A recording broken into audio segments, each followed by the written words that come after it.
Price the lord. Praise the lord.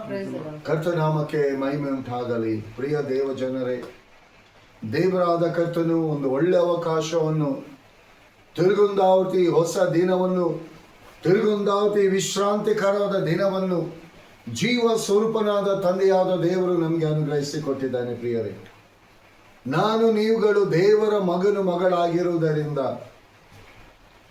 ಇವತ್ತಿನ ದಿನದಲ್ಲಿ ಈ ಮುಂಜಾನೆ ವೇಳೆಯಲ್ಲಿ ನಮ್ಮ ಪ್ರಾಣ, ಆತ್ಮ, ಶರೀರದ ಮೂಲಕವಾಗಿ ಪರಲೋಕದ ತಂದೆಯಾದ ದೇವರಿಗೆ ಎಲ್ಲದರಲ್ಲಿ ಮಹಿಮೆ ಉಂಟಾಗಬೇಕು. ಪ್ರಿಯರೇ, ನಾನು ನೀನು ದೇವರ ಮಗನು ಮಗಳೆಂಬುದಾಗಿ ನಾವು ಲೋಕದಲ್ಲಿ ಹೋಗುವಾಗ ಲೋಕದ ಜನರು ನಮ್ಮನ್ನು ಗುರುತಿಸಬೇಕು. ಬರೀ ಹೆಸರಿನ ಪೂರ್ತಿಗೆ ನಾವು ಪ್ರಾರ್ಥನೆ ಮಾಡುವಂಥದ್ದಲ್ಲ. ನಾವು ಪ್ರಾರ್ಥನೆ ಮಾಡುವಂಥ ಅಂದರೆ ಒಂದು, ನಾವು ಲೋಕದಲ್ಲಿ ನಾವು ನೋಡುವಾಗ ಯಾರಾದರೂ ನಮ್ಮ ಸ್ನೇಹಿತರು ಸಿಕ್ಕಿದರೆ, ನಮ್ಮ ಯಾರಾದರೂ ಪರಿಚಯದವರು ಸಿಕ್ಕಿದರೆ, ನಮ್ಮ ಸಂಬಂಧಿಕದವರು ಮುಖತವಾಗಿ ಸಿಗುವಂಥ ವೇಳೆಯಲ್ಲಿ ನಾವು ಮಾತನಾಡುವಂಥದ್ದಾಗಲಿ, ನಾವು ಮಾತನಾಡುವಂಥದ್ದು ಅವರಿಗೆ ಅರ್ಥ ಆಗಬೇಕು, ಅವರು ಮಾತನಾಡುವಂಥದ್ದು ನಮ್ಗೆ ಅರ್ಥ ಆಗಬೇಕು. ಇಲ್ಲದಿದ್ದರೆ ನಾವು ಮಾತನಾಡುವುದು ಅವರಿಗೆ ಅರ್ಥ ಆಗದಿದ್ದರೆ, ಅವರು ಮಾತನಾಡುವುದು ನಮಗೆ ಅರ್ಥ ಆಗದಿದ್ದರೆ ಅದು ಏನು ಪ್ರಯೋಜನ ಇಲ್ಲ. ಅದು ಬರೀ ಮಾತಾಗಿರ್ತದೆ ಹೊರತು ಅದು ಪ್ರಯೋಜನಕ್ಕೆ ಬರುವುದಿಲ್ಲ. ಪ್ರಿಯರೇ, ಅದೇ ರೀತಿ ಇವತ್ತಿನ ದಿನದಲ್ಲಿ ದೇವರ ಆತ್ಮನು ನನ್ನೊಂದಿಗೆ ನಿಮ್ಮೊಂದಿಗೆ ಮಾತನಾಡಲಿಕ್ಕೆ ಆತನು ಸಿದ್ಧನಾಗಿರುವಾಗ, ದೇವರ ಆತ್ಮನೊಂದಿಗೆ ನಾವು ಮಾತನಾಡುವುದು ಅಂದರೆ ನಾವು ಪ್ರಾರ್ಥಿಸುವಂಥದ್ದು ದೇವರ ಸನ್ನಿಧಾನಕ್ಕೆ ಅದು ಮುಟ್ಟಬೇಕು. ಅದು ಮಧ್ಯದಲ್ಲಿ ಅದು ಬ್ಲಾಕ್ ಆಗಬಾರ್ದು. ಬರೀ ಹೆಸರನ್ನ ಪೂರ್ತಿಗೆ ನಮ್ಮ ಪ್ರಾರ್ಥನೆ, ನನಗೊಂದು ಪ್ರಾರ್ಥನೆ, ನಾನು ಪ್ರೇಯರ್ ಮಾಡಿದೆ, ಆಯಿತು ಮುಗಿಯಿತು ಎಂಬುದಾಗಿ ಅಲ್ಲ. ನನ್ನ ಪ್ರಾರ್ಥನೆ ದೇವರ ಸನ್ನಿಧಾನವನ್ನು ಮುಟ್ಟಿದೆಯಾ? ನಾನು ಮಾತನಾಡಿದ್ದು ದೇವರ ಆತ್ಮನಿಗೆ ಆ ಸ್ವರ ಕೇಳಿದೆಯಾ? ನಾನು ನೀವು ಮಾತನಾಡುವಂಥದ್ದು ದೇವರ ಆತ್ಮನಿಗೆ ಕೇಳುವಾಗ ನಿನ್ನ ಸ್ವರಕ್ಕೆ ಆ ಪ್ರತಿಫಲ, ಆ ಉತ್ತರ ಪರಲೋಕದ ತಂದೆಯಾದ ದೇವರು ಪರಲೋಕದ ದ್ವಾರಗಳನ್ನು ತೆರೆದು ಆ ಸದುತ್ತರವನ್ನು ಕೊಡುವವನಾಗಿದ್ದಾನೆ. ಇವತ್ತು ದೇವರ ವಾಕ್ಯ ಹೇಳ್ತದೆ, ದೇವರು ಭಕ್ತಿಹೀನರ ಪ್ರಾರ್ಥನೆಯನ್ನು ಕೇಳುವುದಿಲ್ಲ. ಯಾರು ಭಕ್ತನಾಗಿದ್ದು ದೇವರ ಚಿತ್ತಕ್ಕೆ ವಿಧೇಯನಾಗಿ ಯಾರು ನಡ್ಕೊಳ್ತಾನ ಅವರ ಪ್ರಾರ್ಥನೆಯನ್ನು ದೇವರು ಕೇಳ್ತಾನೆ ಎಂಬುದಾಗಿ. ಪ್ರಿಯ ದೇವ ಜನರೇ, ನಾವು ದೇವರ ಆತ್ಮನೊಂದಿಗೆ ನಾವು ಮಾತನಾಡುವುದು ಫಸ್ಟ್ ಆಫ್ ಆಲ್ ನಮಗೆ ಅರ್ಥ ಆಗಿರಬೇಕು. ನಾವು ಏನನ್ನು, ಯಾವ ವಿಷಯದಲ್ಲಿ ದೇವರ ಆತ್ಮನೊಂದಿಗೆ ನಾವು ಮಾತನಾಡ್ತಿದ್ದೇವೆ, ದೇವರ ಆತ್ಮನ ಹೃದಯಕ್ಕೆ ನಿನ್ನ ಮಾತುಗಳು ಅದು ಕನೆಕ್ಟ್ ಆಗ್ತಾ ಇದೆಯಾ ಇಲ್ವಾ ಎಂಬುದಾಗಿ ನಾವು ತಿಳ್ಕೊಳ್ಬೇಕು. ಪ್ರಿಯ ದೇವ ಜನರೇ, ಭಕ್ತನು ಹೇಳ್ತಾನೆ, ಎಲ್ಲ ಕಾಲದಳು ಎಲ್ಲ ವೇಳೆಯಲ್ಲೂ ದೇವರೇ, ಯೇಸುವೆ, ನಾನು ನಿನ್ನನ್ನು ಸ್ತುತಿಸ್ತೇನೆ ಎಂಬುದಾಗಿ ಆ ಭಕ್ತನು ಹೇಳಿರಬೇಕಾದ್ರೆ ಆ ಭಕ್ತನ ಅನುಭವ, ಅವನ ಜೀವಿತದ ಅನುಭವವನ್ನು ಅವನು ಹೇಳ್ತಿದ್ದಾನೆ. ದೇವರ ಆತ್ಮನೊಂದಿಗೆ, ದೇವರ ಆತ್ಮನ ಅನ್ಯೋನ್ಯತೆಯಲ್ಲಿ ನಿತ್ಯವೂ ಅವನು ಜೀವಿಸ್ತಿದ್ದ. ಪ್ರಿಯರೇ, ದೇವರಾದ ಕರ್ತನು ನಮಗೆ ಒಳ್ಳೆ ಆಯುಷ್ಕಾಲವನ್ನು ಕೊಟ್ಟಿದ್ದಾನೆ, ಒಳ್ಳೆ ಆರೋಗ್ಯವನ್ನು ಕೊಟ್ಟಿದ್ದಾನೆ. ಪ್ರಿಯರೇ, ಈ ಮೂಲಕವಾಗಿ ನಮ್ಮ ಪ್ರಾಣ, ಆತ್ಮ, ಶರೀರದ ಮೂಲಕ ಪರಲೋಕದ ತಂದೆಯಾದ ದೇವರನ್ನು, ಅಂದರೆ ವಾಕ್ಯವೆಂಬಾತನಾಗಿರುವ ಆತನನ್ನು ನಾವು ಮಹಿಮೆ ಪಡಿಸುವಂಥ ವೇಳೆಯಲ್ಲಿ, ಪ್ರಿಯ ದೇವ ಜನರೇ, ನಿಮ್ಮ ಜೀವಿತದಲ್ಲಿ ಏನೇ ಪ್ರಾಬ್ಲಮ್ಸ್ಗಳಿರಲಿ, ನೀವು ಯಥಾರ್ಥವಾಗಿ ದೇವರ ಸನ್ನಿಧಾನದಲ್ಲಿ, ದೇವರು ನನ್ನ ಜೊತೆಗಾರನಾಗಿದ್ದಾನೆ, ನನ್ನ ಬಲಗಡೆಯಲ್ಲಿದ್ದಾನೆ, ಈಗಲೂ ನಾನು ಮೊರೆ ಇಡುವಂಥ ವೇಳೆಯಲ್ಲಿ, ನಾನು ಪ್ರಾರ್ಥಿಸುವಂಥ ವೇಳೆಯಲ್ಲಿ ನನ್ನ ಪ್ರಾರ್ಥನೆಯನ್ನು ಆತನು ಕೇಳ್ತಾನೆ, ಆ ಪ್ರಾರ್ಥನೆಗೆ ಆತನು ಉತ್ತರ ಕೊಡ್ತಾನೆ ಎಂಬುದಾಗಿ ಆ ನಂಬಿಕೆ ನಿಮ್ಮಲ್ಲಿ ಇರುವುದಾದರೆ, ಆ ರೀತಿಯಾಗಿ ನೀವು ಪ್ರಾರ್ಥಿಸುವುದಾದರೆ ನಿಮ್ಮ ಜೀವಿತ ಇದ್ದ ಹಾಗೆ ಇರಲ್ಲ. ನಿಮ್ಮ ಜೀವಿತ ಪ್ರಾರ್ಥನಾ ಜೀವಿತವಾಗಿ ಮಾರ್ಪಡಿಸಿ, ಪ್ರಾರ್ಥನಾ ಜೀವಿತದಲ್ಲಿ ನೀವು ಮುಂದೆ ಹೋಗುವಂಥ ವೇಳೆಯಲ್ಲಿ ನಿಮ್ಮ ಜೀವಿತದಲ್ಲಿ, ನಿಮ್ಮ ವೈಯಕ್ತಿಕವಾದ ಜೀವಿತದಲ್ಲಿ, ನಿಮ್ಮ ಕುಟುಂಬವಾದ ಜೀವಿತದಲ್ಲಿ ಏನೇನು ಬೇಕೋ, ಏನೇನು ಅಗತ್ಯತೆ ಇದೆಯೋ ಓಪನ್ ಆಗಿ ಹೃದಯ ಬಿಚ್ಚಿ ದೇವರ ಆತ್ಮನೊಂದಿಗೆ ಮಾತನಾಡಿ. ಯಾಕೆಂದರೆ ಪ್ರಿಯರೇ, ಒಂದು ಸತ್ಯ, ಇವತ್ತು ಲೋಕ ಮೋಸ, ವಂಚನೆಯಿಂದ, ಪಾಪದಿಂದ ತುಂಬಿದೆ ಪ್ರಿಯರೇ. ಈ ಮೋಸ, ಅನ್ಯಾಯ, ವಂಚನೆ, ಪಾಪದಿಂದ ತುಂಬಿದಂತೆ ಈ ಲೋಕದಲ್ಲಿ ನನ್ನನ್ನು ನಿಮ್ಮನ್ನು ದೇವರಾದ ಕರ್ತನಿಟ್ಟಿದ್ದಾನೆ. ಆ ಸ್ಥಳದಲ್ಲಿ ನಾನು ನೀವು ದೇವರ ಬೆಳಕಾಗಿ ಪ್ರಕಾಶಿಸಲ್ಪಡಬೇಕು. ಅನೇಕ ಜನರು ನಮ್ಮ ಜೀವಿತದ ಆ ಪ್ರಾರ್ಥನೆಯ ಅನುಭವವನ್ನು ಲೋಕ ಅದನ್ನು ನೋಡಿ ಆ ಪ್ರಾರ್ಥನೆಯ ಜೀವಿತಕ್ಕೆ ಅವರು ಕೂಡ ತಮ್ಮ ಜೀವಿತದಲ್ಲಿ ತಮ್ಮನ್ನು ದೇವರ ಹಸ್ತಕ್ಕೆ ಒಪ್ಪಿಸಿಕೊಡ್ಬೇಕು. ಪ್ರಿಯ ದೇವ ಜನರೇ, ದೇವರಾದ ಕರ್ತನು ಕೊಟ್ಟಿರುವಂಥ ಈ ಸಮಯವನ್ನು ನೀವು ಯಾರು ಕಳ್ಕೊಳ್ಬೇಡಿ. ದೇವರ ಹಸ್ತ ನಿಮ್ಮನ್ನು ಕಾಪಾಡಿ ನಡೆಸ್ತದೆ. ನೀವೇನು ಬೇಡುತ್ತೀರೋ ಅದಕ್ಕಿಂತ ಮಿಗಿಲಾದದನ್ನು ದೇವರಾದ ಕರ್ತನು ಕೊಡಲಿಕ್ಕೆ ಶಕ್ತನಾಗಿದ್ದಾನೆ. ನಿಮ್ಮ ಯಾವ ಅಗತ್ಯತೆಗಳಿದ್ರೂ ಸರಿಯೇ, ಆ ಎಲ್ಲವನ್ನು ಪೂರೈಸಿ ನೀಗಿಸಿ ಅದನ್ನೆಲ್ಲದಲ್ಲಿ ನಡೆಸಲು ಶಕ್ತನಾಗಿರುವ ಆತನು ದೇವರಾದ ಕರ್ತನಾಗಿದ್ದಾನೆ. ಆದುದರಿಂದ ಪ್ರಿಯರೇ, ಈ ಸಮಯವನ್ನು ದೇವರಾದ ಕರ್ತನೆ ನನಗೂ ನಿಮಗೂ ದಯಪಾಲಿಸಿ ಕೊಟ್ಟಿದ್ದಾನೆ. ಈ ಸಮಯವನ್ನು ನಾವು ವ್ಯರ್ಥ ಮಾಡುವುದು ಬೇಡ, ಈ ಸಮಯವನ್ನು ನಾವು ವ್ಯರ್ಥವಾಗಿ ಕಳೆಯುವುದು ಬೇಡ ಎಂಬುದಾಗಿ ದೇವರ ಸಮ್ಮುಖದಲ್ಲಿ, ದೇವರ ಸನ್ನಿಧಾನದಲ್ಲಿ ದೇವರ ಆತ್ಮನ ಸ್ವರವನ್ನು ನಾವು ಕೇಳುವುದಾದರೆ, ದೇವರ ಆತ್ಮನ ಸ್ವರ ದೇವರ ವಾಕ್ಯವಾಗಿದೆ ಪ್ರಿಯರೇ. ದೇವರಾದ ಕರ್ತನು ತನ್ನ ವಾಕ್ಯವನ್ನು ಘನಪಡಿಸುವಂತೆ ಬೇರೆ ಯಾವುದನ್ನು ಘನಪಡಿಸುವುದಿಲ್ಲ. ಆತನು ಘನಪಡಿಸುವಂತ ಆ ವಾಕ್ಯಕ್ಕೆ ನಮ್ಮನ್ನು ಒಪ್ಪಿಸಿಕೊಡುವ, ಆ ವಾಕ್ಯಕ್ಕೆ ನಮ್ಮನ್ನು ನಾವು ಸಿದ್ಧಪಡಿಸಿಕೊಳ್ಳುವ, ಆ ವಾಕ್ಯಕ್ಕೆ ನಮ್ಮನ್ನು ವಿಧೇಯರಾಗಿ ನಾವು ನಡೆಯುವ, ಆ ವಾಕ್ಯಕ್ಕೆ ನಾವು ಮಹಿಮೆಯನ್ನು ಪಡಿಸುವ. ಅದಕ್ಕೋಸ್ಕರವಾಗಿ ಇಂದಿನ ದಿನದಲ್ಲಿ ಪ್ರಿಯರೇ, ದೇವರಾದ ಕರ್ತನು ನನ್ನೊಂದಿಗೂ ನಿಮ್ಮೊಂದಿಗೆ ಮಾತನಾಡಲಿಕ್ಕಿರುವಂಥ ದೇವರಾತ್ಮನ ಜೀವವುಳ್ಳ ವಾಕ್ಯ ಕೀರ್ತನೆಗಳು 27ನೇ ಸಂಧಿ 14ನೇ ವಚನವನ್ನು ನಾವು ಧ್ಯಾನ ಮಾಡುವ. ಕೀರ್ತನೆ 27ನೇ ಸಂಧಿ 14ನೇ ವಚನವನ್ನು ನಾವು ಧ್ಯಾನ ಮಾಡುವ. ಯೆಹೋವನನ್ನು ನಿರೀಕ್ಷಿಸಿಕೊಂಡಿರು, ದೃಢವಾಗಿರು, ನಿನ್ನ ಹೃದಯವು ಧೈರ್ಯದಿಂದಿರಲಿ. ಯೆಹೋವನನ್ನು ನಿರೀಕ್ಷಿಸಿಕೊಂಡೇ ಇರು ಎಂಬುದಾಗಿ. ಹಲ್ಲೆಲೂಯಾ. ಪ್ರಿಯ ದೇವ ಜನರೇ, ಇಲ್ಲಿ ದೇವರ ವಾಕ್ಯ ಹೇಳ್ತದೆ, ಯೆಹೋವನನ್ನೇ ನಿರೀಕ್ಷಿಸಿಕೊಂಡಿರು, ನಿನ್ನ ಹೃದಯವು ಧೈರ್ಯದಿಂದಿರಲಿ, ಯೆಹೋವನನ್ನೇ ನಿರೀಕ್ಷಿಸಿಕೊಂಡಿರು. ಇವತ್ತು ಪ್ರಿಯ ದೇವ ಜನರೇ, ಇಲ್ಲಿ ದೇವರ ವಾಕ್ಯ ಎಷ್ಟೊಂದು ಸ್ಪಷ್ಟವಾಗಿ ಹೇಳ್ತದೆ ಎಂಬುದಾಗಿ ಹೇಳುವುದಾದರೆ, ನಾನು ನೀವು ಈ ಲೋಕದಲ್ಲಿ ಇದ್ದುಕೊಂಡು ನಾನು ನೀವು ಯಾವುದರ ಮೇಲೆ ನಾವು ಭರವಸವಿಟ್ಟಿದ್ದೇವೆ, ಯಾವುದರ ಮೇಲೆ ನಾವು ನಂಬಿಕೆಯನ್ನು ಇಟ್ಟಿದ್ದೇವೆ, ಯಾವುದನ್ನು ನಾವು ಫೋಕಸ್ ನಾವು ಮಾಡ್ತಾ ಇದ್ದೀವಿ, ಯಾವ ಆಧಾರದ ಮೇಲೆ ನಾನು ನೀವು ಜೀವಿಸ್ತಾ ಇದ್ದೀವಿ. ಈ ವಾಕ್ಯ ಸ್ಪಷ್ಟವಾಗಿ ಹೇಳ್ತದೆ, ಯೆಹೋವನನ್ನೇ ನಿರೀಕ್ಷಿಸಿಕೊಂಡಿರು, ನಿನ್ನ ಹೃದಯವು ಧೈರ್ಯದಿಂದಿರಲಿ. ಹಲ್ಲೆಲೂಯಾ. ಇವತ್ತು ನಿರೀಕ್ಷೆಯ ಬಗ್ಗೆ ಇಲ್ಲಿ ದೇವರ ವಾಕ್ಯ ಹೇಳ್ತದೆ. ಇವತ್ತು ಲೋಕದಲ್ಲಿ ಎಷ್ಟೋ ಕೋಟ್ಯಾನುಕೋಟಿ ಜನರಿದ್ದಾರೆ ಪ್ರಿಯರೇ, ಲೆಕ್ಕ ಮಾಡಲಿಕ್ಕೆ ಅಸಾಧ್ಯವಾಗಿದೆ.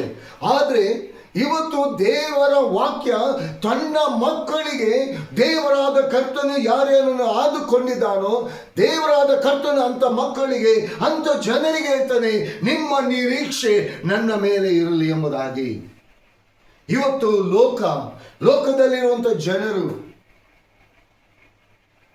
ಯಾವ ರೀತಿಯಾಗಿ ನಿರೀಕ್ಷೆ ಇಲ್ಲದ ರೀತಿಯಲ್ಲಿ ಅವರ ಬಾಯಿಂದ ಹೊರಡುವಂಥ ಒಂದೊಂದು ಮಾತುಗಳು ನೋಡುವಂಥ ವೇಳೆಯಲ್ಲಿ ದೇವರ ಆತ್ಮನಿಂದ ಕಟ್ಟಲ್ಪಡುವಂಥ ಮಾತುಗಳಾಗಿರದೆ ಕೆಡಲ್ಪಡುವಂಥ ಮಾತುಗಳು. ಇವತ್ತು ನಿರೀಕ್ಷೆ ಅಲ್ಲ, ಇವತ್ತು ಈ ಲೋಕ ನಿರಾಶೆಯಲ್ಲೇ ತುಂಬಿಕೊಂಡಿದೆ ಪ್ರಿಯರೇ.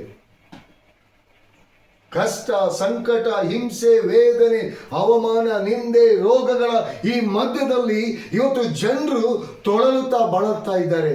ದೇವರ ವಾಕ್ಯ ಹೇಳ್ತದೆ, ಯೇಸು ಸ್ವಾಮಿ ಲೋಕದಲ್ಲಿ ಇರುವಂತ ವೇಳೆಯಲ್ಲಿ ತನ್ನ 33 ವರ್ಷದ ಜೀವಿತದಲ್ಲಿ, 3.5 ವರ್ಷದ ತನ್ನ ಸುವಾರ್ತೆಯ ಜೀವಿತದಲ್ಲಿ ತೊಳಲಿ ಬಳಲಿ ಹೋದ ಜನರ ಮೇಲೆ ಕನಿಕರ ತೋರಿಸಿದ ಎಂಬುದಾಗಿ ದೇವರ ವಾಕ್ಯ ಹೇಳ್ತದೆ. ಪ್ರಿಯರೇ, ದೇವರ ಬಳಿಗೆ ಬಂದಂತ ಯಾರನ್ನು ದೇವರಾದ ಕರ್ತನು ಕೈ ಬಿಡಲಿಲ್ಲ. ಪ್ರಿಯರೇ, ಹೋಗು ನೀನು ಪಾಪಿ, ನೀನು ಮೋಸಗಾರ, ನೀನು ಅನ್ಯಾಯಗಾರ ಎಂಬುದಾಗಿ ದೇವರು ಯಾರನ್ನು ತಳ್ಳಿಲ್ಲ. ಎಲ್ಲರೂ ಯೇಸು ಸ್ವಾಮಿಯ ಬಳಿಗೆ ಬಂದವರೆಲ್ಲರೂ ಪರಿಶುದ್ಧರಲ್ಲ, ಎಲ್ಲ ಕೆಟ್ಟು ಹೋದ ಪಾಪಿಗಳೇ. ಆ ಕೆಟ್ಟು ಹೋದ ಪಾಪಿಗಳ ಮೇಲೇನೆ ಯೇಸು ಸ್ವಾಮಿ ಕರುಣೆ ಪ್ರೀತಿಯನ್ನು ತೋರಿಸಿದ. ಪ್ರಿಯರೇ, ಕುಷ್ಠ ರೋಗದಿಂದ ಇದ್ದವರನ್ನು ಗುಣಪಡಿಸಿದ, ಕಣ್ಣು ಕಾಣದಿದ್ದವರಿಗೆ ಕಣ್ಣನ್ನು ದಯಪಾಲಿಸಿಕೊಟ್ಟ, ಕುರುಡರಿಗೆ ಕಣ್ಣನ್ನು ಕೊಟ್ಟ, ಕುಂಟರಿಗೆ ಕಾಲನ್ನು ಕೊಟ್ಟ, ಕೈ ಬತ್ತಿ ಹೋದವರಿಗೆ ಕೈಯನ್ನು ಸರಿಪಡಿಸಿದ, ಬೆನ್ನು ಗೂನಾಗಿದ್ದಂಥವರನ್ನು ಸರಿಪಡಿಸಿದ, ಸತ್ತಂತವರನ್ನು ಬದುಕಿಸಿದ, ಏನೆಲ್ಲ ಅದ್ಭುತ ಕಾರ್ಯಗಳನ್ನು ಮಾಡಿದ. ಸೈತಾನನ ಬಂಧನದ ಕಟ್ಟಲ್ಪಟ್ಟ ಜನರಿಗೆ ಸೈತಾನನ ಬಂಧನದ ಬಿಡುಗಡೆಯನ್ನು ಕೊಟ್ಟ. ಪ್ರಿಯರೇ, ಇದೆಲ್ಲವೂ ಕೂಡ ಇದು ಶಾಪದ ನಿಮಿತ್ತವಾಗಿ ಬಂದಂತ ರೋಗಗಳು. ಈ ಶಾಪವನ್ನು ಯಾವಾಗ ಶಾಪವನ್ನು ಹೊತ್ತುಕೊಂಡು ಯೇಸು ಸ್ವಾಮಿ ಬಳಿಗೆ ಬಂದರ ಅವರ ಶಾಪಗಳನ್ನು ನೀಗಿಸಿ ಅವರಿಗೆ ಸ್ವಸ್ಥತೆಯನ್ನು ಕೊಟ್ಟು ಯೇಸು ಸ್ವಾಮಿ ತನ್ನ ಪ್ರೀತಿಯನ್ನು ಈ ಲೋಕದ ಜನರ ಮೇಲೆ ಪ್ರಕಟಿಸಿದ್ದಾನೆ. ಪ್ರಿಯರೇ, ಇವತ್ತು ಇಂಥ ವಾಕ್ಯಗಳು ನಮ್ಮ ಜೀವಿತದಲ್ಲಿ, ನಮ್ಮ ಕಣ್ಣ ಮುಂದೆ, ನಮ್ಮ ಹಸ್ತದಲ್ಲೇ ಇದೆ. ಇವತ್ತು ಈ ವಾಕ್ಯದ ಮೇಲೆ ನಾನು ನೀವು ಎಷ್ಟನ್ನು ನಿರೀಕ್ಷೆ ಇಟ್ಟುಕೊಂಡಿದ್ದೇವೆ.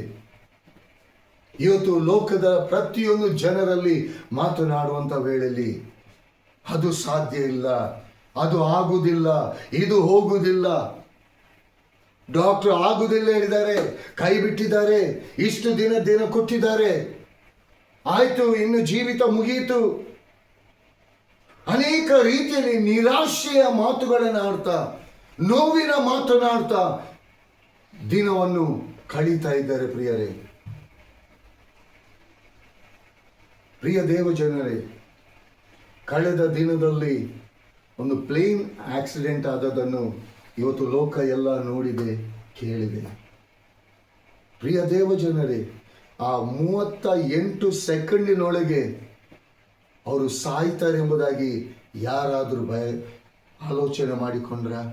ಅವರೆಲ್ಲ ತಮ್ಮ ಜೀವಿತವನ್ನು ಕತ್ತಿಕೊಳ್ಳುವುದಕ್ಕಾಗಿ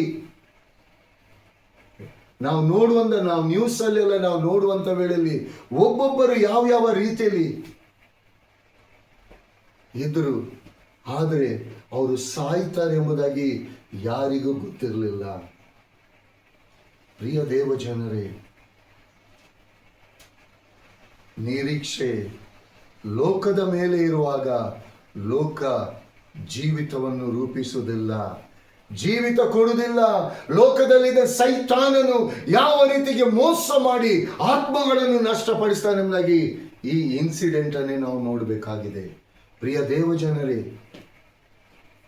ದೇವರ ವಾಕ್ಯ ಹೇಳ್ತದೆ, ಅಂದು ಸೊದೋಮ್ ಗೊಮೋರ ಪಟ್ಟಣವನ್ನು ದೇವರಾದ ಕರ್ತನು ಪಾಪದಿಂದ ತುಂಬಿದಂತ, ಆ ಶಾಪದಿಂದ ತುಂಬಿದಂತ, ದೇವರ ಆತ್ಮನನ್ನು ವಿರೋಧವಾಗಿ ಹೋಗ್ತಿರುವಂತ, ದೇವರ ಆತ್ಮನ ಮಾತಿಗೆ ಅವಿಧೇಯರಾಗಿ ನಡೀತಿರುವಂತ ಆ ಸೊದೋಮ್ ಗೊಮೋರ ಪಟ್ಟಣವನ್ನು ದೇವರಾದ ಕರ್ತನು ನಾಶಪಡಿಸಲಿಕ್ಕೆ ಹೋದಂತ ವೇಳೆಯಲ್ಲಿ ದೇವರಾದ ಕರ್ತನು ಅಬ್ರಹಾಮನಿಗೆ ತಿಳಿಯಪಡಿಸುವಾಗ ಅಬ್ರಹಾಮನು ಕೇಳ್ತಾನೆ, ಸ್ವಾಮಿ,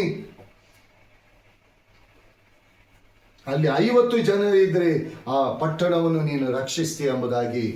ಎಸ್, ನಾನು ರಕ್ಷಿಸ್ತೇನೆ ಎಂಬುದಾಗಿ. ಹೀಗೆ ಅಬ್ರಹಾಮನು ಮಾತನಾಡ್ತಾ 50 ಹೋಗಿ 40, 40 ಹೋಗಿ 30, 30 ಹೋಗಿ 20, 20 ಹೋಗಿ 10 ಜನರ ವಿಷಯದಲ್ಲಿ ಬಂತು. ಪ್ರಿಯರೇ, ಆದರೆ 10 ಜನ ಬಿಟ್ಟು ಆ ಸೊದೋಮ್ ಗೊಮೋರ ಪಟ್ಟಣದಲ್ಲಿ ಒಬ್ಬ ಕೂಡ ನೀತಿವಂತನಿರಲಿಲ್ಲ. ಪ್ರಿಯರೇ, ಒಬ್ಬ ನೀತಿವಂತನಿದ್ರೂ ಕೂಡ ದೇವರಾದ ಕರ್ತನ ಸೊದೋಮ್ ಗೊಮೋರ ಪಟ್ಟಣವನ್ನು ರಕ್ಷಿಸ್ತಿದ್ದ, ಕಾಪಾಡ್ತಿದ್ದ. ಯಾಕಂದ್ರೆ ಲೋಕದಲ್ಲಿ ಎಲ್ಲ ಕಡೆ ಪಾಪವೇ ತುಂಬಿಕೊಂಡಿದೆ. ಇವತ್ತು ಜೀವ ಸ್ವರೂಪನಾದ ದೇವರ ಕ್ರೈಸ್ತರು ಕ್ರೈಸ್ತರು ಕ್ರೈಸ್ತರು ಎಂಬುದಾಗಿ ಹೇಳಿಕೊಂಡಂತ ಇವತ್ತು ಅಂತ ಕ್ರೈಸ್ತ ಜನರೇ ನಿಜವಾದ ಕ್ರಿಸ್ತಿಯ ಜೀವಿತ ಇಲ್ಲದೆ ಪಾಪದ ಜೀವಿತಕ್ಕೆ, ಆ ಬಂಡುತನದ ಜೀವಿತಕ್ಕೆ ತಮ್ಮನ್ನು ಒಪ್ಪಿಸಿಕೊಟ್ಟಿದ್ದಾರೆ. ಇವತ್ತು ಅದಕ್ಕೋಸ್ಕರ ಎಲ್ಲ ನೆಗೆಟಿವ್ ನೆಗೆಟಿವ್ ನೆಗೆಟಿವ್.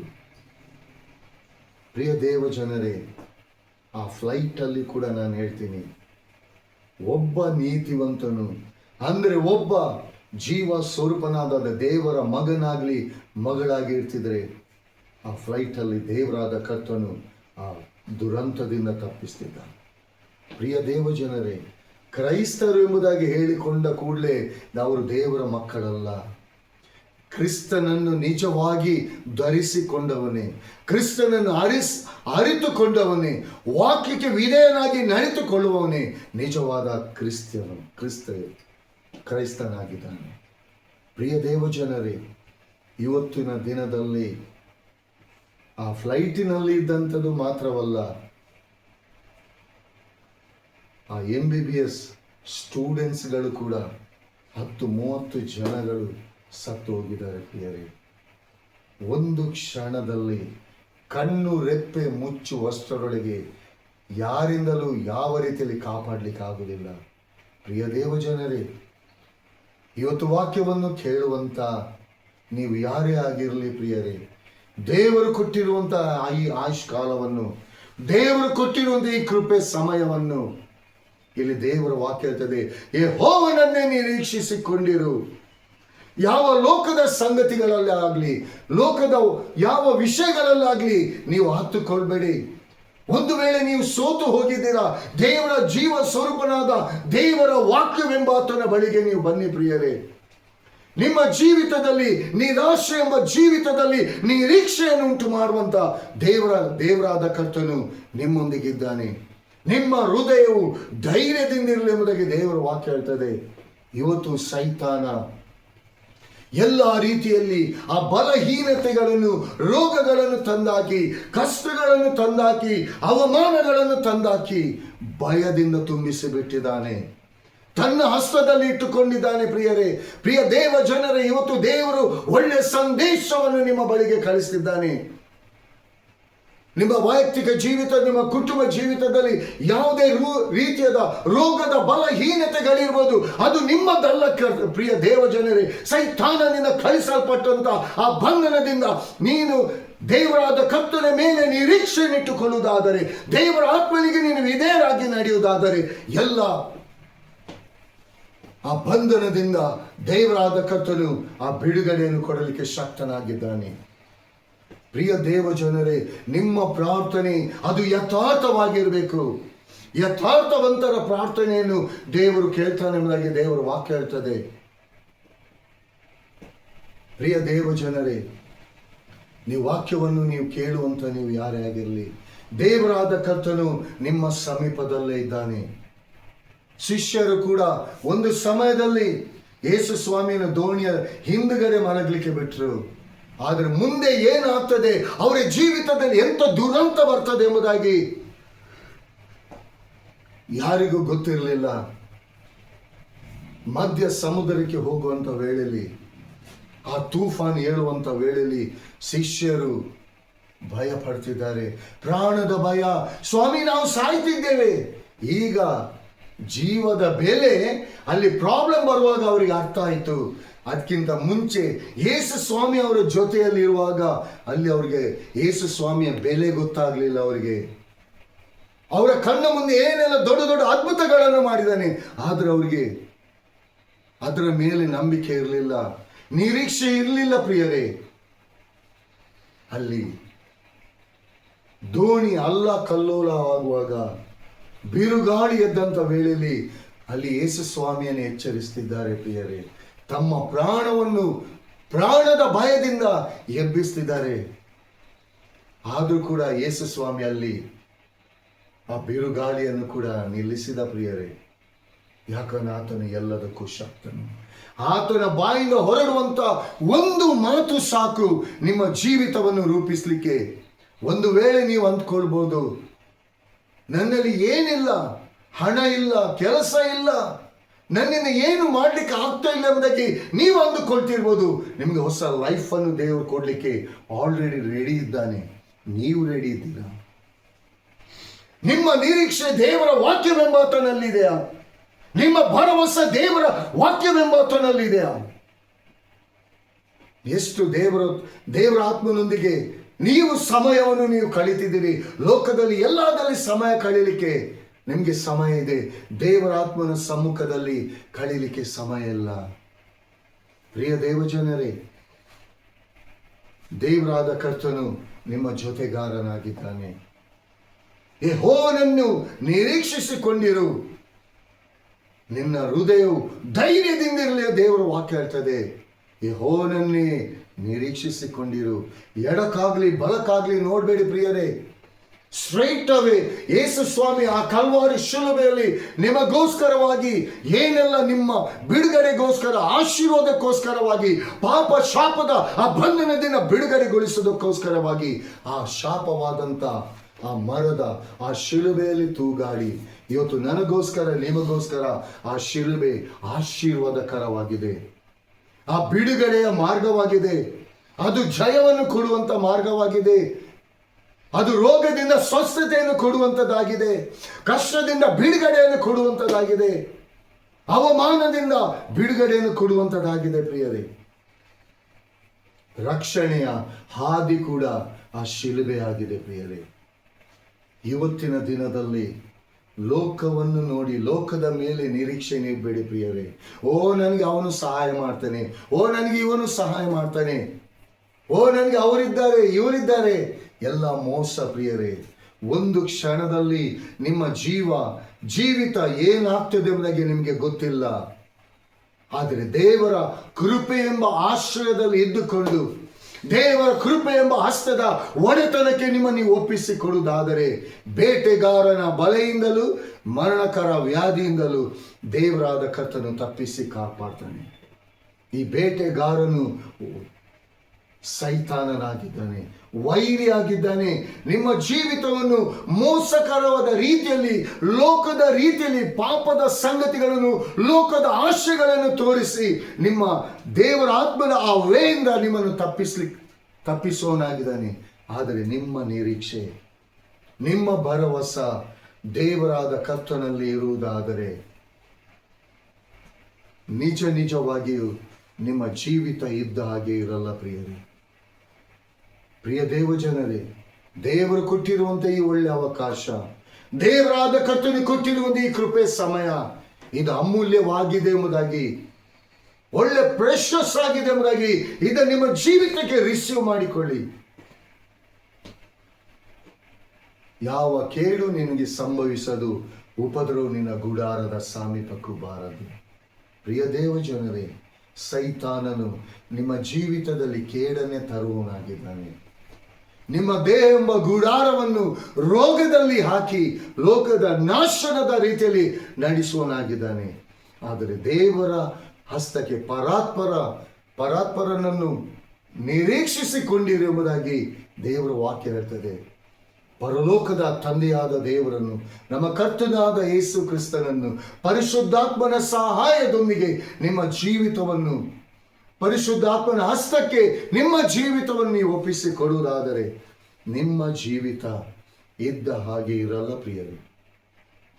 ಯಾಕಂದ್ರೆ ತ್ರೈಕತ್ವವುಳ್ಳ ಏಕ ದೇವರು ನನ್ನೊಂದಿಗೂ ನಿಮ್ಮೊಂದಿಗಿದ್ದಾನೆ. ನನ್ನನ್ನು ಯಾವ ರೀತಿ ನಡೆಸ್ತಾನ, ನಿಮ್ಮನ್ನು ಕೂಡ ಅದೇ ರೀತಿ ಆಶೀರ್ವದಿಸಿ ನಡೆಸಲು ಶಕ್ತನಾಗಿದ್ದಾನೆ ಪ್ರಿಯರೇ. ಆದರೆ ನಿಮ್ಮ ನಿರೀಕ್ಷೆ ಲೋಕದ ರೀತಿಯಲ್ಲಿ ಇದೆಯಾ, ಲೋಕದ ಜನರ ಮೇಲೆ ಇದೆಯಾ, ನಿಮ್ಮ ಸ್ನೇಹಿತರ ಮೇಲೆ ಇದೆಯಾ, ನಿಮ್ಮ ಕುಟುಂಬದ ಮೇಲೆ ಇದೆಯಾ? ಅದೆಲ್ಲವೂ ಸುಳ್ಳು ಪ್ರಿಯರೇ. ಒಬ್ಬ ಮನುಷ್ಯನು ಸಹಾಯ ಮಾಡಿದರೆ 1 ಸಾರಿ ಮಾಡುವ, 2 ಸಾರಿ ಮಾಡುವ, 3 ಸಾರಿ, ನಂತರ ಪದೇ ಅವನಿಗೆ ಫೆಡಪ್ ಆಗಿ ಹೋಗ್ತದೆ.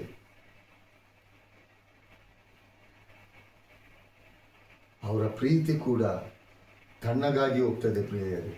ಆದರೆ ಯೇಸು ಸ್ವಾಮಿ ಬಳಿಗೆ ನೀವು 1000 ಸಾರಿ ಅಲ್ಲ, 1,00,000 ಸಾರಿ ಬನ್ನಿ, 2 ಹಸ್ತ, ಓ ಮಗನೇ ಮಗಳೇ ಎಂಬುದಾಗಿ ತನ್ನ ಹಸ್ತದ ಮೂಲಕ ತನ್ನ ಎದೆಗೆ ನಿಮ್ಮನ್ನು ಅಪ್ಪಿಕೊಳ್ಳುವನಾಗಿದ್ದಾನೆ. ನಿಮ್ಮ ಕಷ್ಟದಲ್ಲಿ ಸಹಾಯಕನಾಗಿರ್ತಾನೆ. ನಿಮ್ಮ ರೋಗದಲ್ಲಿ ಗುಣಪಡಿಸುವವನಾಗಿರ್ತಾನೆ. ನಿಮ್ಮ ಅವಮಾನದಲ್ಲಿ ನೀಗಿಸಲು ಶಕ್ತನಾಗಿದ್ದಾನೆ. ಎಲ್ಲಿ ಅವಮಾನ ಆಗಿದೆ ಅಲ್ಲೇ ಸ್ಥಳದಲ್ಲಿ 2ರಷ್ಟು ಮಾನ ಬರುವಾಗೆ ದೇವರಾದ ಕರ್ತನು ನಡೆಸಲು ಶಕ್ತನಾಗಿದ್ದಾನೆ. ಯಾವ ಕಷ್ಟದಿಂದ, ಒಂದು ವೇಳೆ ಫೈನಾನ್ಷಿಯಲ್ ರೀತಿಯಲ್ಲಿ ನೀವು ಕಷ್ಟದಲ್ಲಿದ್ದೀರಾ, ಅದರಲ್ಲಿ ಕೂಡ ನಿಮಗೆ ಸಹಾಯ ಮಾಡಲು ಶಕ್ತನಾಗಿದ್ದಾನೆ.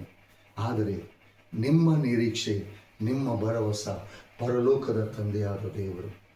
ಆ ತಂದೆಯಾದ ದೇವರು ತನ್ನ ವಾಕ್ಯವೆಂಬಾತನಾಗಿದ್ದಾನೆ. ಆ ವಾಕ್ಯದ ಮೇಲೆ ನಿಮ್ಮ ನಿರೀಕ್ಷೆ ಇರುವುದಾದರೆ ಯಾವಾಗಲೂ ನೀವು ಧೈರ್ಯವಾಗಿ ಹೇಳ್ತೀರಿ, ಇಲ್ಲ ನನ್ನ ಕರ್ತನು.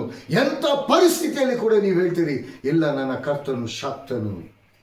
ದಾವೀದನು ಹೇಳ್ತಾನೆ, ನಾನು ಕಾರ್ಗತ್ತಲಿನ ಕಣಿವೆಯಲ್ಲಿ ನಡೆಯುವಾಗಲೂ ನೀನು ಹತ್ತಿರವಿರುವುದರಿಂದ ನಾನು ಕೇಡಿಗೆ ಹೆದರೇನು. ನಿನ್ನ ದೊಣ್ಣೆಯು ನಿನ್ನ ಕೋಲು ನನಗೆ ಧೈರ್ಯ ಕೊಡ್ತದೆ. ಯಾಕೆಂದರೆ ದೇವರ ಅನ್ಯೋನ್ಯತೆಯಲ್ಲಿ, ದೇವರ ಆತ್ಮನ ನಡೆಸುವಿಕೆಯಲ್ಲಿ ಯಾವಾಗಲೂ ಡೇ ಬೈ ಡೇ ತನ್ನನ್ನು ದೇವರ ಹಸ್ತಕ್ಕೆ ಒಪ್ಪಿಸಿಕೊಡ್ತಿದ್ದ. ದೇವರ ಆತ್ಮನಿಗೆ ವಿಧೇಯನಾಗಿ ನಡೀತಿದ್ದ. ಅದಕ್ಕೋಸ್ಕರ ಹೃದಯಕ್ಕೆ ಒಪ್ಪುವ ಮನುಷ್ಯನಾದನು. ಇವತ್ತು ಪ್ರಿಯ ದೇವ ಜನರೇ, ದೇವರ ಆತ್ಮನ ಹೃದಯಕ್ಕೆ ಒಪ್ಪುವಂಥ ದೇವರ ಮಗನು ಮಗಳು ನೀವು ಆಗುವುದಾದರೆ ನಿಮ್ಮ ಜೀವಿತದಲ್ಲಿ ಸೈತಾನನು ಯಾವ ರೀತಿ ಕಾರ್ಗತ್ತಲೆಂಬ ಆ ಕಣಿವೆ, ಅಂಥ ಕಷ್ಟ, ಸಂಕಟ, ವೇದನೆ, ಹಿಂಸೆಗಳು ಯಾವುದೇ ಇದ್ರೂ ಕೂಡ ಅದರ ಮಧ್ಯದಲ್ಲಿ ದೇವರ ಕೃಪೆ ಎಂಬ ಹಸ್ತ ನಿಮ್ಮೊಂದಿಗಿದ್ದುಕೊಂಡು ಅದರಿಂದ ತಪ್ಪಿಸಿ ಕಾಪಾಡ್ತದೆ. ಒಂದು ವೇಳೆ ಗುಣಪಡಿಸಲಾಗದಂಥ ರೋಗದಲ್ಲಿ ನೀವು ನರಳಾಡ್ತಿದ್ದೀರಾ, ಒಂದು ವೇಳೆ ಡಾಕ್ಟರ್ ಸಮಯ ಕೊಟ್ಟು ಇದು ಮುಗಿಯಿತು ನಿನ್ನ ಜೀವಿತ ಎಂಬುದಾಗಿ ಹೇಳಿದಾರಾ, ಯೇಸುವಿನ ಬಳಿಗೆ ಬರುವುದಾದರೆ, ದೇವರ ವಾಕ್ಯವೆಂಬಾತನ ಬಳಿಗೆ ಬರುವುದಾದರೆ, ಆತನಲ್ಲಿ ನೀವು ನಿರೀಕ್ಷೆ ಇಡುವುದಾದರೆ ಒಂದು ಕ್ಷಣ ಮಾತ್ರದಲ್ಲಿ ಆತನು ಗುಣಪಡಿಸಲು ಶಕ್ತನಾಗ್ತಾನೆ.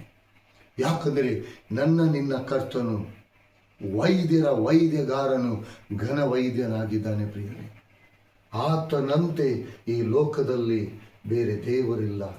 ಆತನೇ ಜೀವ ಸ್ವರೂಪನಾದ ದೇವರು. ಈ ಲೋಕದಲ್ಲಿ ಏಕೈಕ ದೇವರೇ ನಮ್ಮ ಕರ್ತನಾದ ಯೇಸು ಕ್ರಿಸ್ತನಾಗಿದ್ದಾನೆ. ಪ್ರಿಯ ದೇವಜನರೇ, ಆತನಲ್ಲಿ ನೀವು ನಿರೀಕ್ಷೆ ನೀಡುವುದಾದರೆ, ಆತನಲ್ಲಿ ನೀವು ಭರವಸೆ ಇಡುವುದಾದರೆ, ಬೆಟ್ಟಗಳು ಸ್ಥಳವನ್ನು ಬಿಟ್ಟು ಹೋದಾವು, ಗುಡ್ಡಗಳು ಕದಲಿಯಾವು, ಆದರೆ ನನ್ನ ಕೃಪೆ ನಿನ್ನನ್ನು ಬಿಟ್ಟು ಹೋಗದು ಎಂಬುದಾಗಿ ದೇವರ ವಾಕ್ಯ ಹೇಳ್ತದೆ. ದೇವರ ಆತ್ಮನ ಸಮಾಧಾನದ ಆ ಅಧಿಪತಿ ನಿಮ್ಮೊಂದಿಗಿದ್ದಾನೆ. ನಿಮ್ಮ ಹೃದಯಗಳನ್ನು ಪರೀಕ್ಷಿಸಿ ಪರಿಶೋಧಿಸಿ ತಿಳಿದುಕೊಂಡವರಾಗಿದ್ದಾನೆ.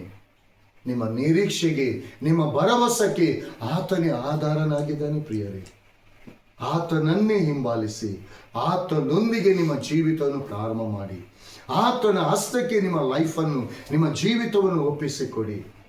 ನಿಮ್ಮ ಜೀವಿತ ಇದ್ದ ಹಾಗೆ ಇರಲ್ಲ. ದೇವರಾದ ಕರ್ತನು ಮಾರ್ಪಡಿಸ್ತಾನೆ. ದೇವರೊಬ್ಬನ ನಡತೆಗೆ ಮೆಚ್ಚಿದರೆ ಅವನ ವೈರಿಗಳನ್ನು ಮಿತ್ರನಾಗಿ ಮಾಡ್ತಾನೆ ಎಂಬುದಾಗಿ ದೇವರ ವಾಕ್ಯ ಹೇಳ್ತದೆ. ದೇವರ ಆತ್ಮನಿಗೆ ಮೆಚ್ಚುಗೆಯಾಗಿ ನೀವು ನಡೆಯುವುದಾದರೆ ನಿಮ್ಮ ಜೀವಿತವನ್ನು ಸುಂದರವಾದ, ಆಶ್ಚರ್ಯಕರವಾದ ರೀತಿಯಲ್ಲಿ, ಆಶೀರ್ವಾದಕರವಾದ ರೀತಿಯಲ್ಲಿ ನಿಮ್ಮ ಜೀವಿತವನ್ನು ರೂಪಿಸಿ ನಡೆಸ್ತಾನೆ. ದೇವರು ಈ ವಾಕ್ಯಗಳನ್ನು ಆಶೀರ್ವದಿಸಲಿ. ಕರ್ತನಾಮಕ್ಕೆ ಮಹಿಮೆ ಉಂಟಾಗಲಿ. ಆಮೆನ್. Praise the lord. ಪರಿಶುದ್ಧನು, ಮಹೋನ್ನತನು, ನೀತಿವಂತನು, ಸತ್ಯವಂತನಾಗಿರುವಂಥ ಪ್ರೀತಿಯುಳ್ಳ ಪರಲೋಕದ ತಂದೆಯಾದ ದೇವರೇ, ಕರ್ತನಾದ ಯೇಸುವೆ, ನಿನ್ನ ನಾಮಕ್ಕೆ ಸ್ತೋತ್ರ ರಾಜ. ಡ್ಯಾಡಿ, ಇಂದಿನ ಈ ವಾಕ್ಯವನ್ನು ಕೇಳುವಂಥ ಪ್ರತಿಯೊಂದು ನಿನ್ನ ಮಕ್ಕಳ ಹೃದಯವನ್ನು ನೀನು ಟಚ್ ಮಾಡು. ಅವರ ಜೀವಿತವನ್ನು ರೂಪಿಸು, ಅವರ ಜೀವಿತವನ್ನು ಬದಲಾಯಿಸು.